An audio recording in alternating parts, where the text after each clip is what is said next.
Welcome back to the channel, dear friends. It's always a blessing to be here with you, sharing wisdom and walking the path of growth and awakening together. Whether you are just beginning your journey or have been practicing for years, today's topic speaks directly to a very common and often quietly troubling experience. Why is it that despite reading more sutras, chanting more mantras, and meditating more hours, we sometimes feel less connected, less enlightened, and even more confused? This isn't just your personal struggle. It's a collective pattern, a silent puzzle that many practitioners wrestle with. You begin your journey filled with devotion. You set your altar, light your incense, and dive into the scriptures. You recite with sincerity, you chant with hope. But time passes, and that clarity you longed for doesn't seem to arrive. In fact, the more you study, the heavier your mind feels. The more you read, the more distant peace becomes. What's happening? Today, we are going to explore a single detail, one often overlooked, yet absolutely essential, that might be causing this disconnection. That detail is posture. Yes, physical posture. Not just how you sit, but the intention, presence, and sacredness embedded in your physical form while engaging with the Dharma. You might ask, does it really matter if I'm lying down, sitting slouched, or reading while multitasking? The answer is absolutely, because how you hold your body is a mirror of how you hold your mind. And how you hold your mind is how the teachings enter or fail to enter your heart. From ancient times, great masters have emphasized the importance of maintaining a respectful, dignified, and alert posture while studying or reciting Dharma texts. This isn't about ritualism or rigidity. It's about aligning your physical presence with the sacredness of what you are engaging with. Imagine being in the presence of a revered teacher. Would you slouch? Would you read their words with half your attention? Would you recline casually with one eye on your phone? Unlikely. You'd sit upright. Your eyes would be focused. Your heart would be open. Your breath would slow. Your entire being would communicate. I am present. I am listening. And yet, many of us read sutras or chant mantras with the posture of someone watching television. We lie down, we multitask, we whisper while scrolling. We may be saying sacred words, but our body is telling the universe, this is casual, this is background noise, this is optional. In that misalignment, a subtle wall forms between the words and our soul. The teachings float on the surface of our mind, never penetrating. We consume, but we do not digest. We hear, but we do not transform.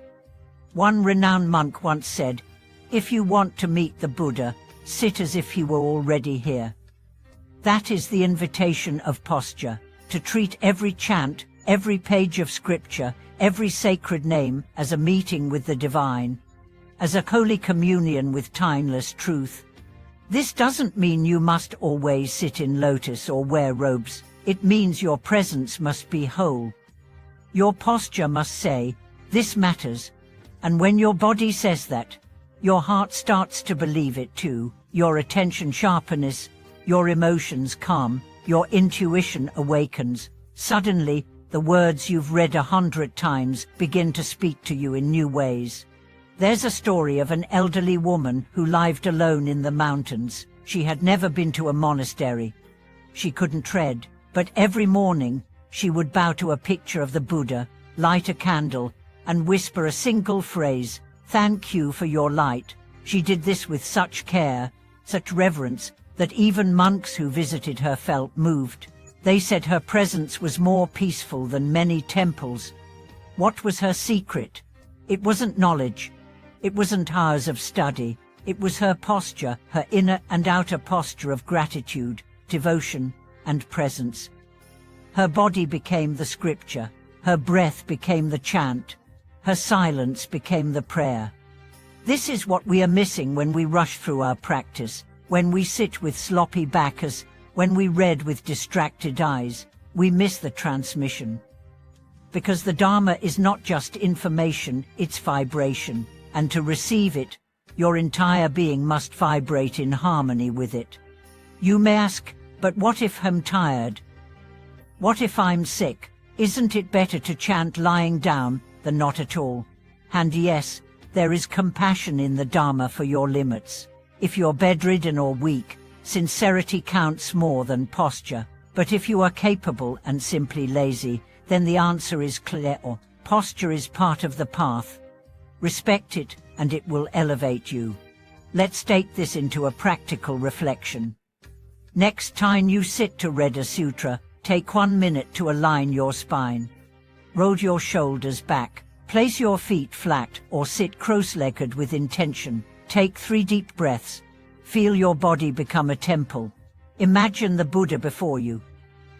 Let every word you read fall like rain onto the soil of your heart, not the concrete of distraction.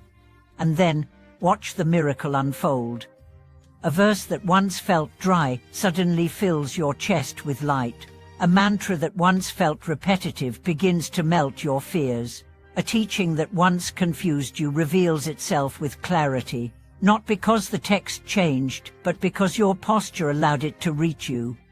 So, the next time you find yourself wondering, why am I not getting it?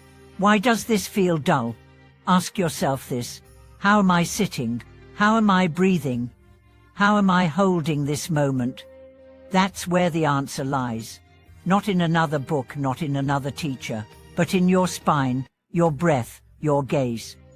In the silent, sacred agreement your body makes with your soul. I am here. I am open. I am ready. Thank you so much for sharing this moment with me. If this teaching touched something in you, I invite you to comment below. Share your practice, your posture, your experience. Let's grow together, not just in wisdom, but in presence. And if you'd like to support this channel and receive more teachings like this, don't forget to like, subscribe, and turn on notifications. Your presence is what keeps this space alive. Thank you for watching this video. May your spine be straight, your heart be soft, and your journey be filled with light.